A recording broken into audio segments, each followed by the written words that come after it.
Welcome to our Quick Fire Friday podcast. This is the Grow a Small Business Podcast Friday series, designed for people who need big insights in little time. In just 20 minutes each week, with no fluff, just real, proven tactics from people who know their stuff. With your hosts, Mick, AJ, and me, Rob Cameron. Well, Sarah, thanks so much for making the time to talk to us on the podcast today. I'm looking forward to this discussion for a couple of reasons, but in particular, the theme of bringing numbers and people a little bit more closely together is always a nice one. Why don't I kick it off by getting you to give us a little bit of an introduction into who you are and how you explain what you do? Thanks, Rob, and thanks so much for having me on the podcast. Kia ora koutou, ko Sarah Williams Takuingwa. So my name is Sarah Williams, and I am from Leading Culture. We have a boutique consultancy. We like to talk about growing businesses from the inside out. And so we do that in a couple of ways, through organizational culture, through a bit of strategy work, and through a whole heap of innovation as well. And, they're three pretty big areas, so we kind of get muddled in to a lot of other areas through that too. Absolutely. That's, some big areas and very important ones. So tell me a little bit about the type of clients that you tend to find yourself working with. Yeah. I don't think it's industry specific at all. But yeah, it hasn't been industry specific. So we end up working with, I would call them small to mid-sized businesses. So anything from a team of about 5 people through to a team of, a few hundred, sometimes even thousands. But the real sweet spot lies, as I've discovered from working with the thousands, the sweet spot lies in those smaller sized businesses who are a lot more nimble and able to act on advice. I find I kind of got disenamored, I think, from working with some of the larger organizations where you give them advice and a year later they still hadn't done anything about it. And so the smaller businesses I find are hungry for advice, hungry for some another ear to listen to what the challenges are of their business and another perspective to take. And therefore, they're really keen and willing to act on it. And I also find, particularly from the innovation stance, that that smaller sized businesses, when we're talking about innovation and a lot of experiment that happens within innovation and failing forward, those sorts of things, it's easier for smaller businesses to contain the risk of that. And so, yeah, that is where I end up spending quite a bit of my time, is with those small to mid-sized businesses. Yeah. Yeah, excellent. And what is it that tends to bring them to you? Like, is there a common problem or a common opportunity that they're looking at, or can it be a range of things? Well, in order to answer this question, Rob, I probably need to tell you a little bit more about me and my background, which is that I am, a lot of clients kind of talk to me about being a bit of a unicorn or an enigma, because I did start my career out as an accountant. And so numbers has always been my background. I really believe if you you can't quantify things, then you've got a real challenge. And so, a very short story. I used to be naive in my approach to business, and I used to go around saying to people, just give me your balance sheet and your profit and loss, and I'll tell you what's wrong with your business. And I had this epiphany working with an organization where they were introducing a lean rollout, and I was helping them with that lean rollout. And I was there to quantify the savings that they were going to make. And during that process, I realized that I had this entire thing just round the wrong way. It wasn't the numbers that created the business. It was the people that were what was generating those numbers and those ideas. And so it really caused me to change the trajectory of my career, certainly, and the focus that I had, because I realized that there was this untapped potential in so many businesses, and that was this human potential. Like, there's so many businesses that can focus too heavily on the numbers and be really focused on the numbers, and therefore missing the potential of the human element of business, which is really where the magic happens, right? The numbers are a reflection of what the humans have done, right? So that was such a turning point in my career. And so in answer to your question, how do people find me and how do they come to me? Usually through one of those two avenues. So it might be that they are focused on the numbers and they're looking to grow their business, and they're, numerically saying, I want 20% growth year on year, or whatever their metric is, right? Or they're coming to me because they're saying to me, we have a challenge within our culture. Can't put my finger on it. Not quite too sure what it is, but we have a challenge within our culture, and I know things could be better here. And I kind of joke sometimes, Rob, I'm like the ambulance at the bottom of a cliff sometimes, Unfortunately, those business owners have usually left it a little too late. Like there's, things like PGs floating around and that sort of stuff going on before they contact me. But all is not lost. It's never too late, right? So that's usually the two avenues that they'll find me through. Yeah. Yeah, that makes a lot of sense. So tell me about the process that you take your clients through, and how does it differ depending on sort of, I guess, which trigger brings them to you? Yeah. So I think there's a lot of similarity in the process that I take clients through. The end outcome is where it differs. Or the end intervention, if you like, is where it differs. So usually up front, there'll always be some sort of a diagnostic. That might be me doing a culture assessment. So, and oftentimes, the culture assessment, I used to call it culture audit because of my old accounting background, It sounds so formal and so serious. So It does. culture assessment is a little bit less formal, and sometimes that's just as simple as me coming in and talking to a few people around the place, listening to conversations that take place, observing interactions between people, joining a meeting or two, those sorts of things, and just getting a sense and a feel for what the culture is like in the organization. And one of my clients many years ago said to me, Sarah, you've got like a spidey sense when it comes to culture, which I kind of laughed at, but I've kept it because I think it's funny. So for whatever reason, I can kind of just sense what's going on in the culture and really help to rapidly break down the barriers or the challenges that are happening in that culture. But even if companies are coming to me because, their financials aren't looking like they would like them to, EBITDA is not where they want it to be, revenue is not where they want it to be, those sorts of things, there's still an assessment or a diagnostic that takes place up front. And that is, us getting a sense of where the challenges lie. And so that diagnostic takes place. Then, of course, from following a diagnostic, there's always some advice, and it's the client's choice whether or not they choose to follow that with our support, or whether they, I like to think that we give them enough information that they could go off and do that themselves. I do know through many case studies, I suppose, and following up with clients, that the path to getting there faster or more rapidly is definitely with support, because clients will always say yes, I'll go off and do it, and then I follow up with them in 6 months or a year and nothing's changed, right?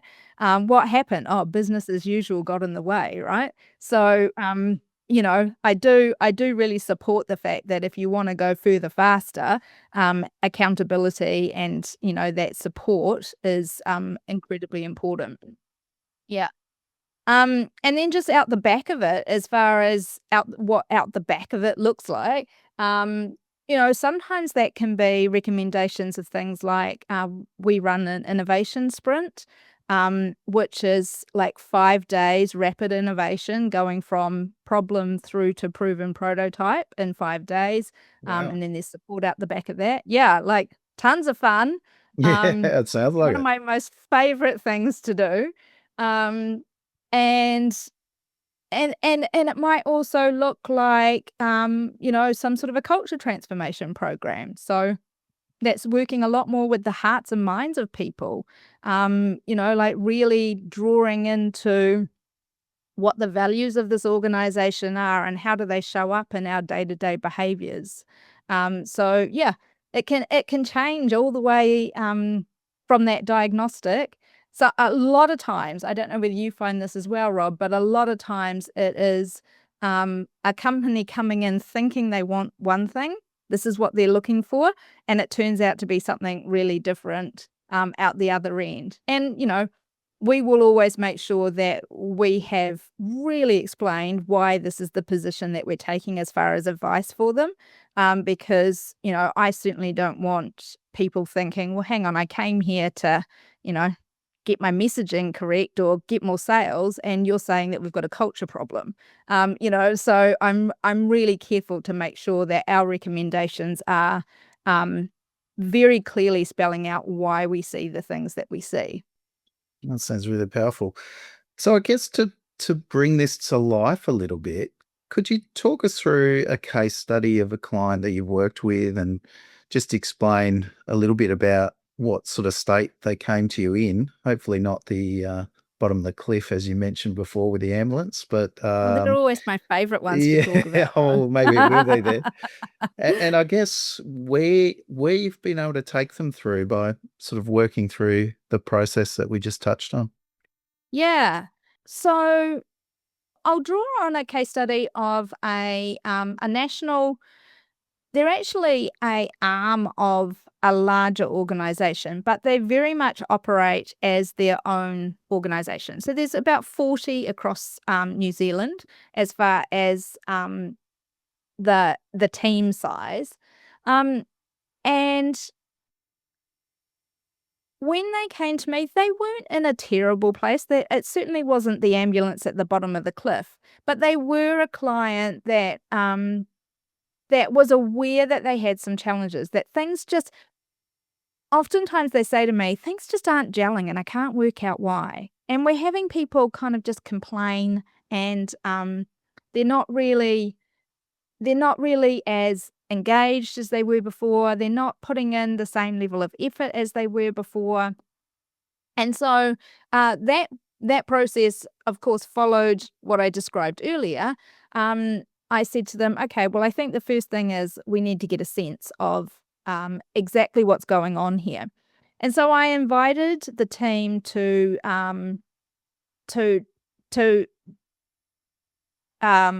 join some calls that weren't with senior leadership, so just the team, or weren't with the leadership team, and join some calls and give me some feedback on things. And it was really interesting, Rob, because the first thing that happened was I gave them my phone number, emails and stuff, and I started getting phone calls, like people saying, I can't tell you my name, I want to remain anonymous, but I don't think this is a good idea. I don't feel safe to share my position, which of course started, like this is quite serious words, right? I don't feel safe in my workplace to share my thoughts about this. So I was going, okay, well, maybe we have a larger problem than what was initially, kind of shared with me. But I was able to assure them that, things were safe. Everything remains completely confidential. Nothing's going back to them saying such and such said such and all of that sort of stuff. So we were able to get past that initial barrier. And I got some really great information from the people that showed up on these calls and were prepared to share with me their experience. And that's all I was asking for. What's your current lived experience in the workplace, right? And so we talked a bit about it, and I was able to give recommendations to the leadership team. There was 3 in the leadership team, And, no surprises, Rob, you could probably guess what most of those recommendations were about, right? So the first one is usually always communication, very much the case here.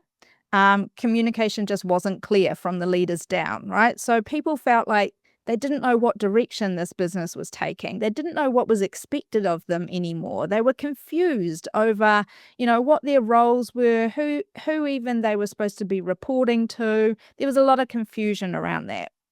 The other aspect of communication was there was a lot of myths and legends. So if there's one thing I love about culture work is uncovering myths and legends. Yeah. And so there's so many stories. And as I say to leaders all the time, the reason there's stories is because there's a vacuum of fact. There's not enough communication coming from leaders. So when people don't have enough fact, they just make up their own. And then it becomes this story that is told for years around the business and ends up having a really negative effect on the culture. So that was absolutely true there. And so even just armed with that information, we were able to put together a program where we actually brought everybody together, again, with a lot of resistance from the team. They were like, I don't even know that I can be in the same room as such and such person, and da-da-da-da-da. So you can start to get a sense that this was not a bottom of a cliff situation, but it wasn't a beautiful culture, right? So anyway, we got them into a room and we started talking about, like what we wanted the culture to be. We started talking about the existing values of the culture. We had a lot of fun together. I created some really great fun games and stuff. But we also had this section which was incredibly valuable to them. And it was fact or fiction is what I called it. And so all of those myths and legends that had come out through the conversations that I'd been having, I brought them all to the front and to the fore. And we had these open discussions about, is this fact or fiction, right?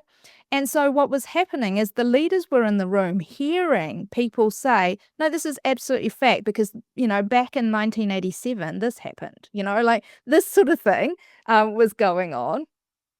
And so we were able to really dispel a lot of those myths and get some real clarity about what was the guidance on it. Was there a policy around this? Like all of these pieces started to just be teased out as a result of this fact or fiction little section that we ran in the sessions.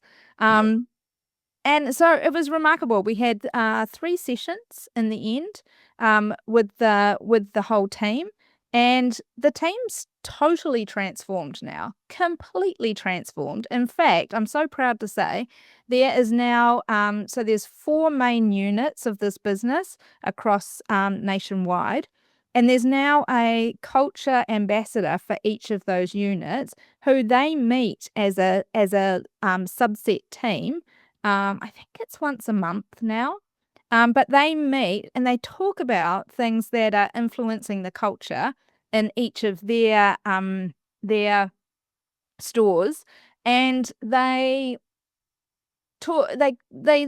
cross-populate knowledge and ideas, and then they talk about how they want it to be and what could reinforce that. And they're doing that completely, like I helped them with the first couple of meetings, but now they're completely doing it and they are completely shaping and running the culture for that organization. So, I think it's really cool. Yeah. Yeah, that's a fantastic story.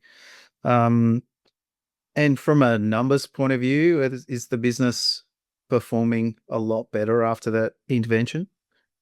Oh, without doubt. So from a numbers point of view, productivity has increased. They had quite a high cost of sick leave, staff turnover, those sorts of things, which we know can be incredibly costly in terms of loss in productivity, but also just the cost to replace people. And this business, their onboarding process is actually quite long. It needs to be quite long. And so this onboarding process takes a really long time and is at a high cost to this business. And so every time that they would lose somebody, it would be hugely costly. We didn't actually end up quantifying it, largely because the number just got too big in the end, and we were just like, okay, we're done now. That's big enough. we don't need to go any further. That's a big enough, scary enough number. So definitely from that perspective, just if we looked at just the reduction in turnover, then we would say that, I mean, return on investment would have been in the hundreds, if not in the thousands % for that. Yeah. Yeah, that's impressive. Sarah, I mean, you've sort of touched on one of the, in fact, you've touched on two of the themes that come up a lot through Grow a Small Business, both in terms of the podcasts we do, but also the courses we run. And one of them is that your greatest asset is your people, which can also be your greatest liability if they're not managed well. But also, I think there's a really important theme of understanding your numbers, but perhaps more importantly, understanding how your numbers and your people link. And I think that's something that isn't perhaps talked about enough. But I see a lot of small business owners who are successful really begin to understand that link between people and the numbers. So now I think you've touched on some really powerful topics there. And if we had to sort of bring this back to a couple of actionable steps that a small business owner who might be listening could take away from this discussion, what comes to mind? Yeah, brilliant. Okay, so I'm going to give one that's really practical because hopefully this case study really highlighted that for people listening to the podcast, and that is communication. Like, don't leave those facts out of your communication. I always say to people, just over communicate. If you feel like you're saying the same thing over and over again, you're probably still not saying it enough. So make sure people are really clear on where you're heading, what's expected of them, what part they play in that journey, that mission, that vision that you have for your company. Make sure they're really clear on that, and be listening out for those myths and legends that come up. They will come up. People will make stuff up. It's going to happen. So listen out for it so then you can nip it in the bud as soon as possible. And then the last thing is I'd love to leave people with a thought, which is something that I've been pondering for years. And I tried to get some traction on this a number of years ago, and people didn't like my term human capital. But and I understand why, totally. It was just the accountant in me speaking. But I'd love people that are listening to the podcast to ponder, if you were to create an asset line on your balance sheet that was the value of the humans and the team that are in your business, call it human capital, call it, team contribution, whatever you'd like to, what would be the value that you would put against that? I think it's such a great thing for people to ponder, because I think if they just consider that value that all of their team members bring, then they have a starting place to say, is there untapped potential here? And what might that look like in a future balance sheet?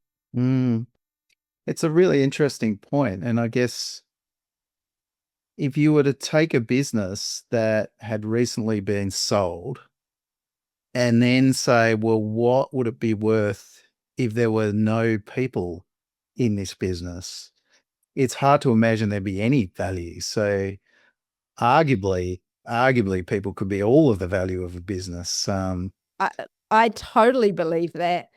And there's no value placed on it.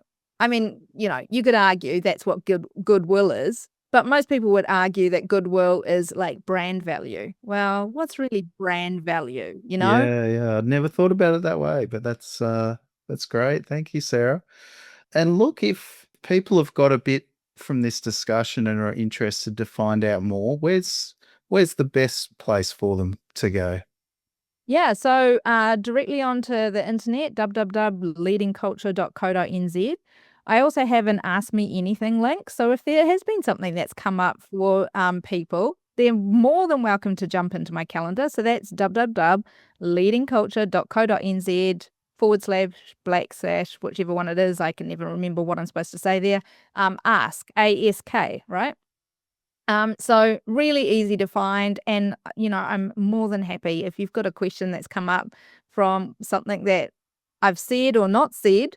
Yeah, please jump into my calendar. I'm happy to answer your questions. Awesome. Well, Sarah, thanks so much for your time. There was lots of gold in that discussion, and we'll have to keep in touch and maybe do a deep dive on some of these points at some point in the future.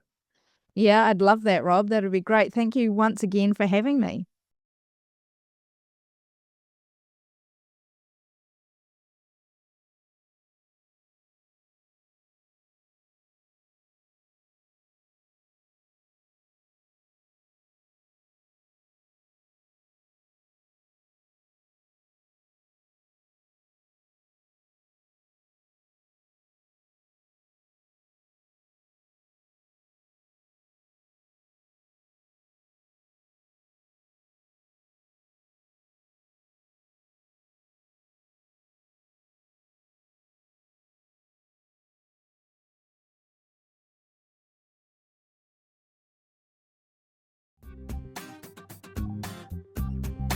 We'd greatly appreciate you taking a couple of minutes to leave our podcast a review on iTunes.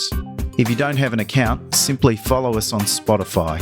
You'll help other small business owners find the cast and valuable content our guests share.